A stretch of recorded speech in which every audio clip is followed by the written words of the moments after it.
বন্ধুরা, আমি রিয়া। আমি চলেছি তোমাদের নতুন একটা রেসিপি নিয়ে, মোমো বানানোর। চলো দেখা যাক মোমো বানানোর জন্য কী করা উচিত।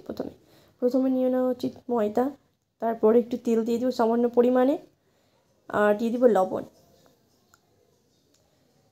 অল্প জল দিয়ে সেই ডোটাকে অল্প অল্প করে মাখিয়ে নেব এবং ডোয়ে পরিণত করে নেব।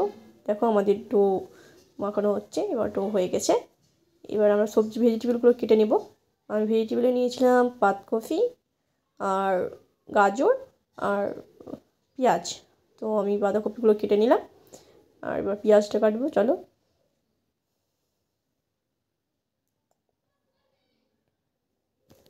এবার গাজরগুলো কেটে নেব।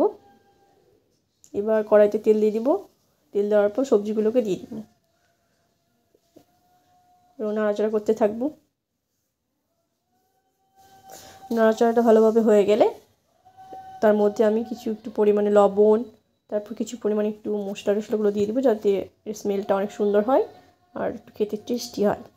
সেই জন্য একটু আমি মশলা দিয়েছিলাম, তোমরাও দিতে পারো চাইলে। আর দেখো এই ডোগুলো কেটে কেটে ছোটো ছোটো করে নিয়েছি এবং লুচির মতো বেলে নিলাম। এবার লুচির মতো বেলে সেই ডোয়ে পুরগুলো ভরে নেব। আমি চিকেনটা পরে নিয়েছি, কারণ হচ্ছে আমি চিকেনটা আমার যেহেতু ম্যারিনেট করাই ছিল, সেই জন্য আমি চিকেনটা ওর সাথে অ্যাড করিনি, আমি আলাদা করে দিচ্ছিলাম। এবার সুন্দর করে কুচি কুচির মতো করে, এটা হচ্ছে মোমো করার সবথেকে সহজ পদ্ধতি। তোমরা এটা এইভাবে মোমো করতে পারো, আর এটা অনেক সুন্দর হয়েছিল মোমো করাটা। তোমরা এই মোমোটাই ইউজ করে এইভাবে করতে পারো। আমি দুবার দেখাচ্ছি, দেখো গোল গোল করে কুচি কুচি করতে করতে দেখো কি সুন্দর হয়ে যাবে। হ্যাঁ, এইরকম করে সুন্দর করে করে দিতে হবে। এই দেখো আমি এতগুলো মোমো তৈরি করেছিলাম।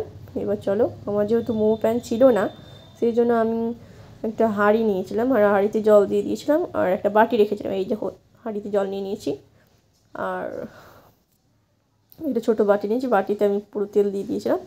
এই দেখো মোমোগুলো দিয়ে দিলাম, আর ঢাকনাটা যেটা দিয়েছিলাম, এই ঢাকনা খুলে দেখো এত সুন্দর হয়ে গেছে না, আর স্মেলটা পুরো দোকানের মতো আসছিলো।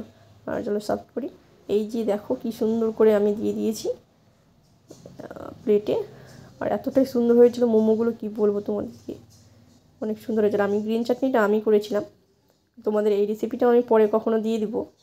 আর খেতে কিন্তু অসাধারণ হয়েছিল দোকানের মতো। প্লিজ লাইক, কমেন্ট, শেয়ার করে দিও। টাটা।